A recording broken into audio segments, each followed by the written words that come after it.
ఎన్నికల ఫలితాలపై వైకాపా ప్రదర్శిస్తున్నటువంటి అత్యుత్సాహం పరిధులు దాటినట్టు అనిపిస్తుంది.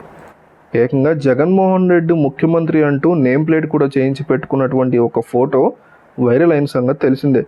దీనికి తోడు జగన్మోహన్ రెడ్డి క్యాబినెట్ ఇదే, మంత్రులు వీళ్ళే, వీళ్ళకి ఇచ్చే శాఖలు కూడా ఇవే అంటూ మరో ప్రచారం కూడా జోరుగా సాగుతోంది.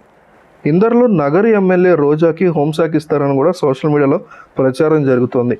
ఈ తరుణంలో అసలు మరోసారి రోజా విజయం సాధిస్తారా, నగర్లో అలాంటి పరిస్థితి ఉందా లేక గడ్డు పరిస్థితి ఉందా అనే విషయం ఇప్పుడు చర్చగా మారింది. పోలింగ్ ముగిసి 2 వారాలు అవుతున్న అభ్యర్థుల్లో టెన్షన్ మాత్రం తగ్గలేదు. కౌంటింగ్ తేదీ దగ్గర పడే కొద్దీ వారిలో టెన్షన్ మరింత పెరుగుతోంది. అయితే పోటీ చేసిన అభ్యర్థుల గెలుపు మీద ఎవరి లెక్కలు వారు చేసుకున్నటువంటి ఆశల పల్లకిలో ఉన్నారు.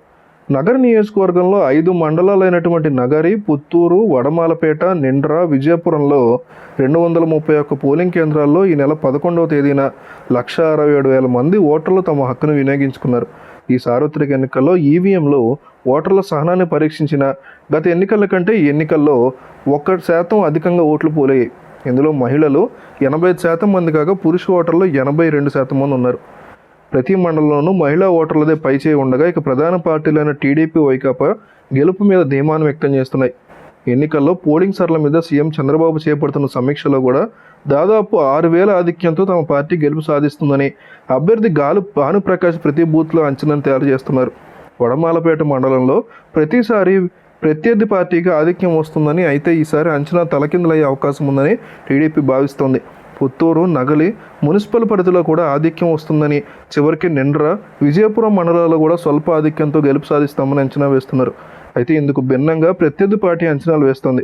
యథాప్రకారం వడమాలపేట మండలంలో తమకు ఆధిక్యత వస్తుందని అంచనా వేస్తూ లెక్కింపు ప్రారంభమే ఆధిక్యంతో ప్రారంభిస్తామని భావిస్తున్నారు.